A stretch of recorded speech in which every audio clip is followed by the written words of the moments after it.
En conclusiones, estamos con Margarita Stolbizer, exdiputada nacional de Argentina y presidenta del partido político GEN, Generación para un Encuentro Nacional. Margarita hablaba de Claudio Uberti, que es una nueva figura que de hecho el juez que entiende la causa había hecho el pedido de captura, pero él se entregó. Y a diferencia de la historia en los casos de corrupción de Argentina, parece que el secreto está en estos cuadernos, que tantos cuestionan y dicen que es una cortina de humo, que es un invento. Porque esta gente está dispuesta a hablar y a compartir información. El secreto estará en este tipo de testigos para develar si existiera detrás de todo esto una organización criminal. Sí, efectivamente. En las causas que nosotros veníamos manejando, había quedado muy comprobado, porque hay una cantidad de elementos probatorios, muchos, lo que podemos llamar como la segunda etapa del delito, que era el lavado de dinero. Nosotros pudimos demostrar ahí de qué manera el matrimonio Kirchner armó una estructura y un circuito para lavar la plata sucia que provenía de la corrupción. Sin embargo, faltaba este otro elemento, que eran las pruebas sobre ese delito precedente, que es cómo se genera la plata y cómo llegaba la plata a la familia Kirchner, que después se disimulaba o se reinsertaba en el circuito legal a través de compra de inmuebles, alquileres, actividad hotelera. Los cuadernos son los que demuestran hoy y explicitan esa primera etapa, quiénes ponían la plata y cómo llegaba a través de los bolsos que entregaban en la misma casa. La figura de Uberti tiene además una doble importancia. No solo porque aparece en los cuadernos mencionado por el chofer como una de las personas que era vehículo también de ese tránsito de dinero de los empresarios al matrimonio Kirchner, sino porque Uberti fue durante algún tiempo el encargado de manejar los negocios de Argentina con Venezuela. Ese es un vínculo que nosotros suponemos implicaba también un flujo de dinero que venía desde el exterior como aportes que se hacían desde el propio Chávez a la campaña de Cristina Fernández. En el año 2007 se descubre aquí a una persona que venía con una valija y que intenta ingresar una valija con $900.000 en la Argentina en un avión que había pagado la empresa Enarsa que presidía Claudio Uberti. Y según lo que se supone y se pudo probar, una valija que además quedó incautada y nunca nadie reclamó, que de esa manera muchos bolsos o valijas con dólares habían ingresado en ese circuito de Venezuela a la Argentina. Por lo tanto, si Claudio Uberti realmente se arrepintiera y empezara a hablar y a contar, no tengo ninguna duda que tendría muchas cosas para contar de esos negocios, tanto de la obra pública como de las empresas de energía, los manejos del petróleo y los negocios con Venezuela. Hay varios canales, ¿no?, en esta investigación con respecto a la forma para hacer dinero. Es decir, cuando uno ve como espectador la teoría que se presenta aquí, dice, pero ¿cómo tenían tiempo para gobernar con toda esta gran organización? ¿Cuáles eran los otros canales en los que supuestamente ingresaba el dinero para también el hijo de la expresidenta, ¿no?, Máximo? Sí, en mi libro El Yo Acuso describo eso en un primer capítulo como un modelo de negocios.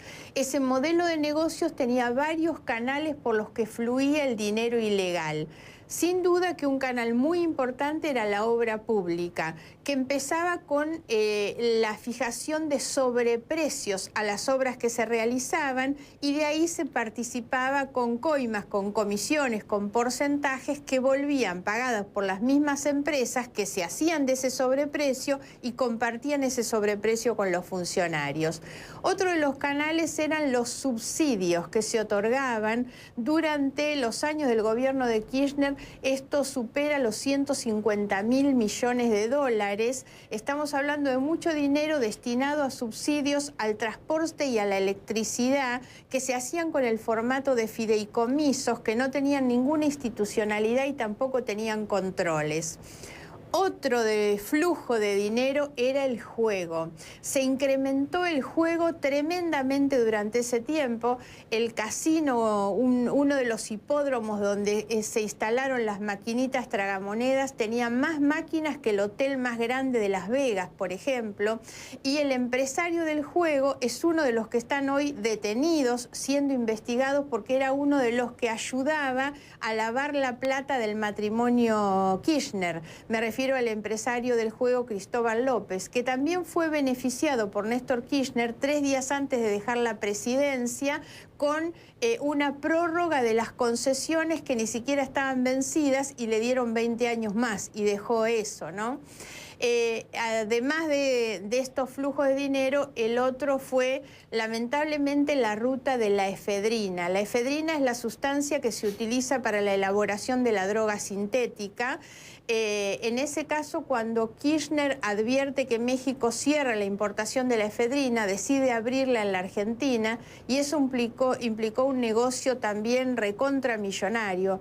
Argentina importó por esos años 47.000 kilos de efedrina. En un año importaron 20.000. Dijeron que esas eran las necesidades de la Argentina, cuando España, que tiene más o menos la misma cantidad de habitantes que nosotros, importaba 1.100 y nosotros 20.000. O Brasil, con 200 millones de habitantes, importaba 2.500 kilos, por ejemplo. La jueza que investigó y procesó a varios funcionarios del kirchnerismo determinó que de los 47.000 kilos que ingresaron, 42.000 fueron a parar a organizaciones de narcotraficantes. Eso fue un flujo de dinero muy grande con funcionarios de la íntima confianza del matrimonio Kirchner y también de un dinero que nunca se sabe a dónde fue a parar. Y el último es el caso también del vicepresidente Amado Boudou, que en este momento está preso. Su condena quedó firme hace unos pocos días atrás. Y la impresora de dinero. Se apropió nada menos que de la impresora, la fábrica del dinero, ¿no? Del billete físico. Ese era un negocio que pensó, que planificó Néstor Kirchner, pero él se muere en octubre del 2010 y entonces el negocio se lo termina quedando el vicepresidente, en ese momento ministro de Economía, Amado Boudou. Todos esos eran canales de flujo de dinero ilegal.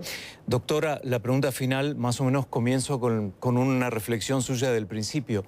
Lo difícil que es que la justicia funcione en Argentina. Entonces mi pregunta final es doble. Por un lado, ¿cómo podemos confiar en la justicia argentina hoy si está y ha sido manipulada e infiltrada, infectada y corrompida en varios niveles y por varios costados? Eso por un lado. Y por el otro, el gobierno hoy, usted como exdiputada, ¿puede decirnos que no está manipulando el gobierno de Mauricio Macri políticamente esta situación como cortina de humo, porque está muy complicada la situación económica en Argentina y Cristina era una figura que se imponía, que probablemente iba a aparecer como candidata en el 2019?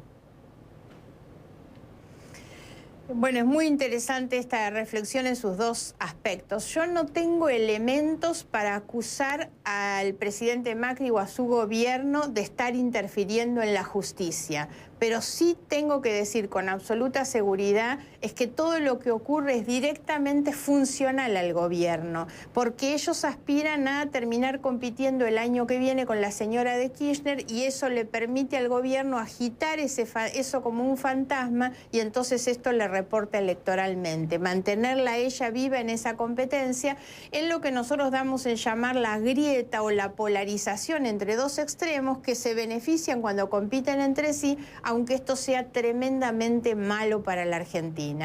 Que la justicia funcione bien depende en gran medida de lo que me parece son hoy las dos grandes responsabilidades, las dos cosas importantes que nosotros tenemos que hacer. Por un lado, es que la política también se haga cargo, que deje de proteger, que firme un pacto de nunca más a la corrupción, que firme un pacto para terminar con la impunidad en realidad, y que al juez que no cumple es un juez al que también hay que investigar y hay que sancionar. Necesitamos recuperar desde la política ejemplaridad. Solamente con eso vamos a reconstruir nuestro país. Pero también se necesita, así como hace falta la ejemplaridad de arriba hacia abajo, hace falta de abajo hacia arriba una sociedad que se comprometa, que no critique la corrupción, pero se tape la nariz y los ojos y termine votando corruptos. Una sociedad que se escandalice frente a lo que pasa, que reclame frente a las cosas que están haciendo, porque los políticos tenemos como incentivo siempre el voto de una sociedad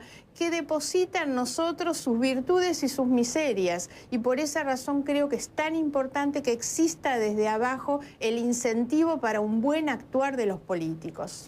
Margarita Stolbizer, exdiputada nacional, presidenta del partido político GEN, Generación para un Encuentro Nacional desde Buenos Aires. Gracias, buenas noches. Buenas noches, gracias a ustedes. Adelanto cuestionado y retraso polémico. Comenzó en Venezuela la audiencia preliminar contra el diputado opositor Juan Requesens, acusado por el supuesto atentado contra Nicolás Maduro. Venezuela, en esta segunda parte de conclusiones por CNN.